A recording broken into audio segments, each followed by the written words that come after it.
So, listen to this.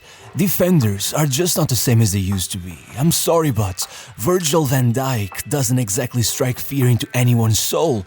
Let's be real, these new guys would never go to war for their clubs. Now players are too worried that a couple stitches could ruin their next modeling gig, too focused on protecting their individual stats and whatever dumb record has been hyped up on social media. They just don't make them like Nemanja Vidic anymore. As Van Persie once said, Vidic would put his head where others were scared to put their feet. This guy was legitimately crazy. He got hit in the head so often, had so many concussions over his career, that he frequently admits to not even remember some of the biggest games of his life.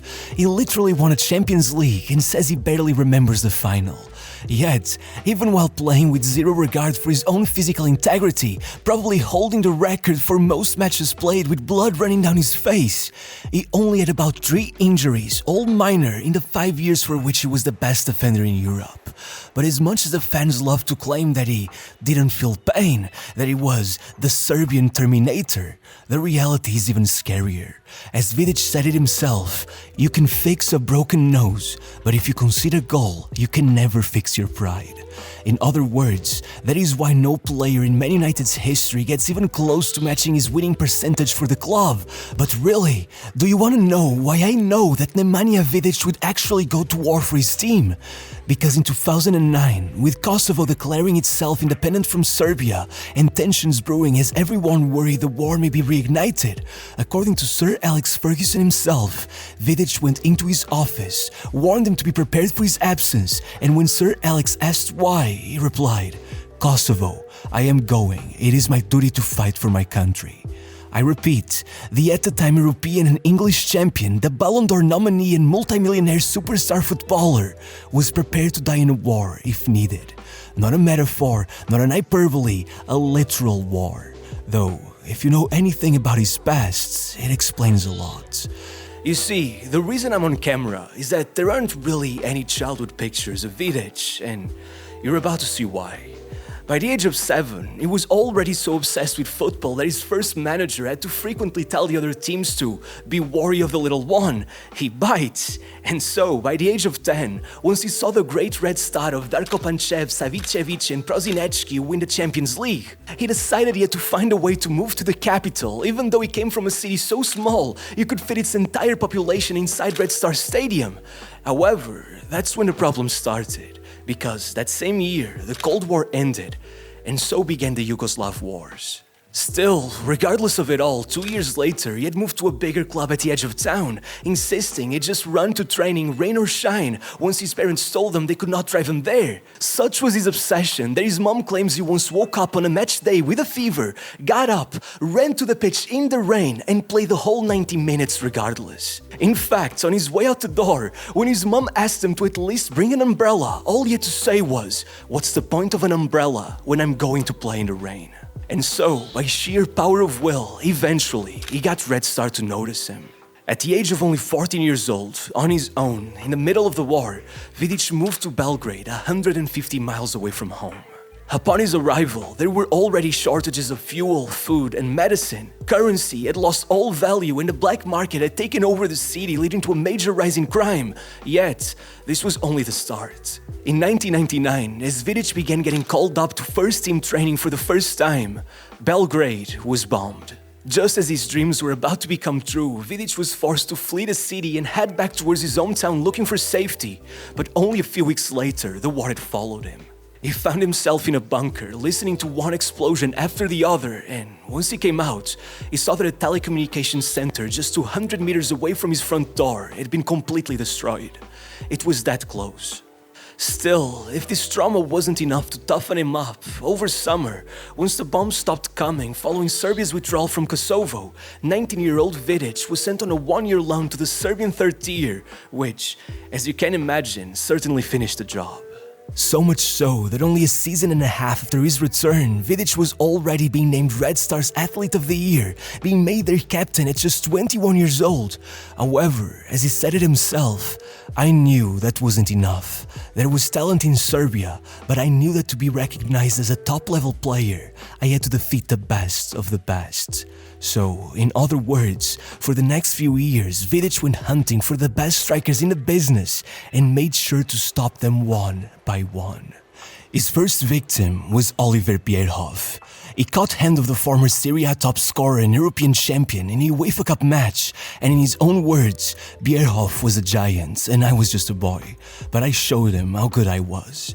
For 180 minutes, Vidic completely dominated one of the greatest target men of all time, so much so that, having just earned his first call-up to the national team, 9 days later, he didn't just get his debut, he got to start away against Italy, man-marking Filippo Inzaghi.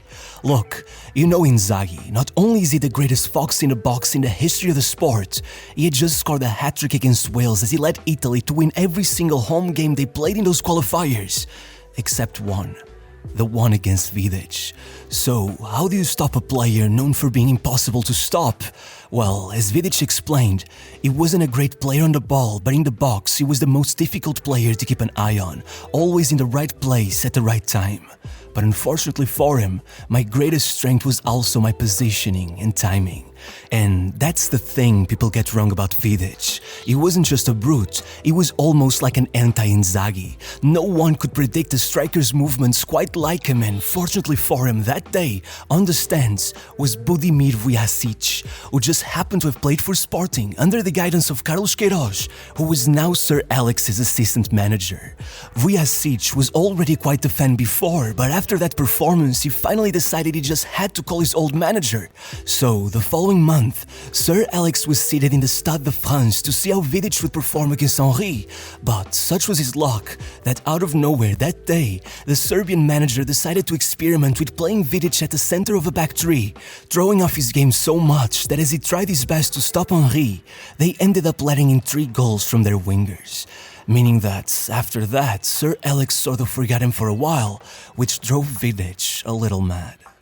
A year later, having led Red Star to a domestic double, he watched his club reject offers from Parma and Inter in order to try to push him towards a more lucrative deal with Shakhtar. However, after genuinely traveling over to Ukraine, he came back regretting the move, only to end up moving to Russia instead, joining Spartak as the most expensive defender in the league's history. Though, it would not take long before they got their money back, as with the World Cup qualification starting a month after Vidic arrived in Russia, they would watch him completely take over the international stage, forming a backline alongside Kristajic, Gabrancic and Dragutinovic that would become known as the famous Four. Going into a group with Spain, Bosnia and Belgium and coming out completely undefeated, only conceding a single goal over the whole 10 matches, the all-time record in the competition.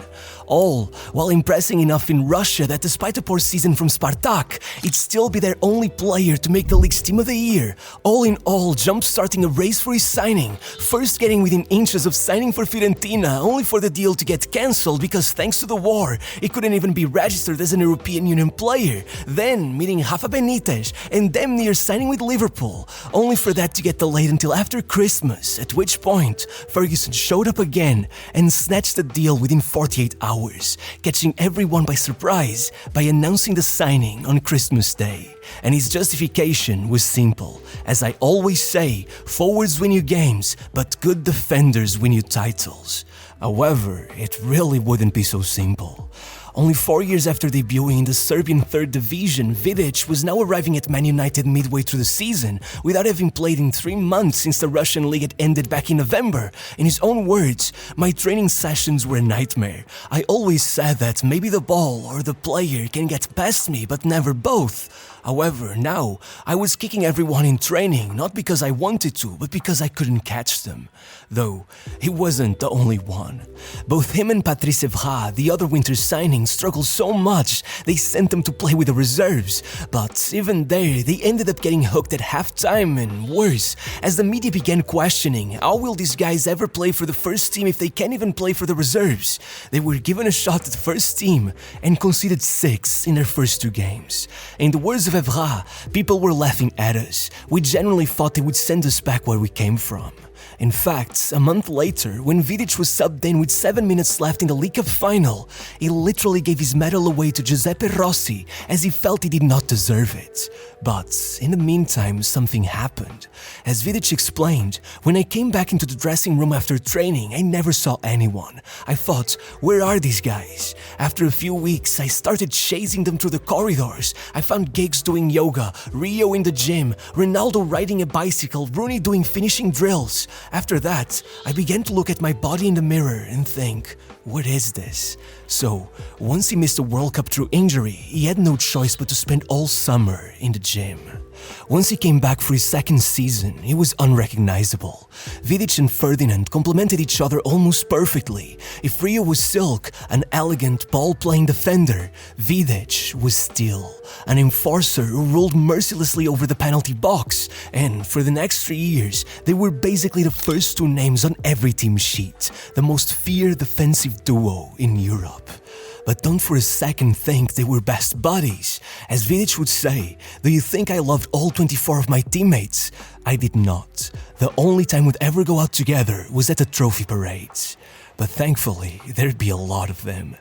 Having already helped Rio win back the Premier League title after 4 years without it, by his second full season, the two started 41 games together, and in return, Man United conceded just 22 goals all year, the greatest defensive record in their history.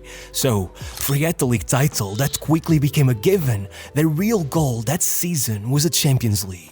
And let me tell you, with the final being played at Spartak Moscow Stadium, that one already meant a lot more to Vidic than it did to a lot of other players. But then, as destiny would have it, it became even more personal.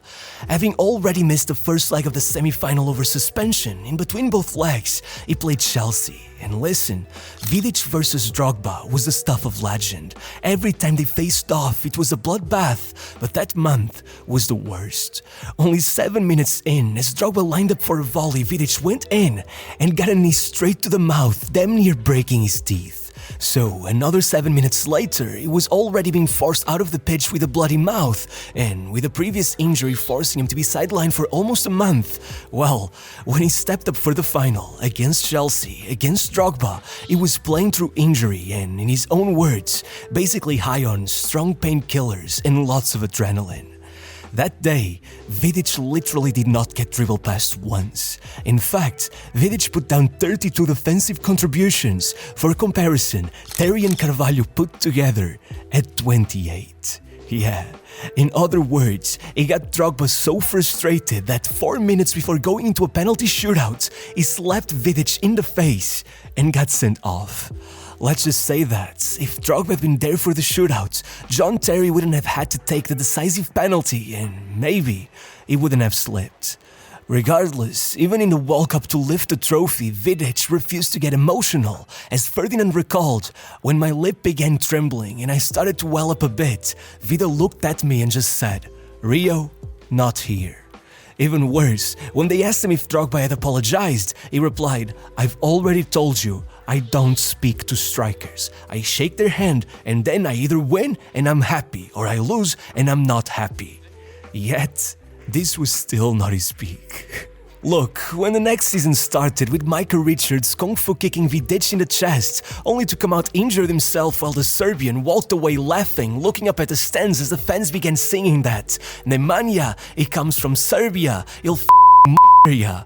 Well, people should have known what was about to happen, because that was already United's third consecutive game without conceding, and then he made it 14 consecutive games, the all-time record. And I know, he had a lot of help from Van der Sar, but you wanna know something? They did that in the middle of an injury crisis. Across those 14 games, Gary Neville and Patrice Evra only started 6, Ferdinand only started 8, but Vidic, he was the only player aside from Van der Sar to start all 14. That record belongs to him just as much as it belongs to Van der Sar, so much so that by the end of the year, even with Ferdinand having missed 14 league games, United had made it 3 Premier League titles in a row, and against all football conventions, not only did Vidic beat Cristiano Ronaldo to be named United's best player, he became the first ever defender to be named as the Premier League's player of the season. And then he ran it back. You see, despite that incredible success, that season ended with a defeat in the Champions League final, which was basically the end of Rio Ferdinand as we knew him. The following year, they would only play 15 matches together as Rio would spend 187 days on the sidelines. Yet, despite finally letting go of the league title and then being offered the move to Real Madrid, Vidic chose to stay and take on the captain's armband instead, even though the team had become basically unrecognizable. He started his first match as captain with Valencia, O'Shea and Johnny Evans alongside him. There was no reason they should have ever been challenging for the title. However, with Vidic holding down the fort, they somehow still managed to keep one of the best defensive records in the country. And when it all came down to their match against Chelsea with 3 games remaining, he went up there himself and scored the goal of the title, meaning that, unbelievably, he was named as the league's player of the season for a second time, before any other defender had ever even won it once. In fact, before him, only Henry and Ronaldo had ever won 2. That's the kind of list where his name belongs. Regardless, and unfortunately, after starting the following season by fouling Balotelli from behind, only for the striker to lock horns with him and immediately back off the moment he realized who he was messing with, well, Vidic ruptured his anterior cruciate ligament and got sidelined for 176 days himself as he watched United hand the league title to rivals Man City in the final match day, somehow still managing to come back in time to help Sir Alex go out with a bang in his final season, only so that then David Moyes would come in and force him and Rio to watch tapes of Phil Jagielka in hopes they'd learn something from him. Yeah, suffice to say that, after teaching Kyle Walker how to do backflips, he refused to renew his contract at the end of the season, leaving to not 1, nor 2, but 3 standing ovations in his final match. That's what really matters.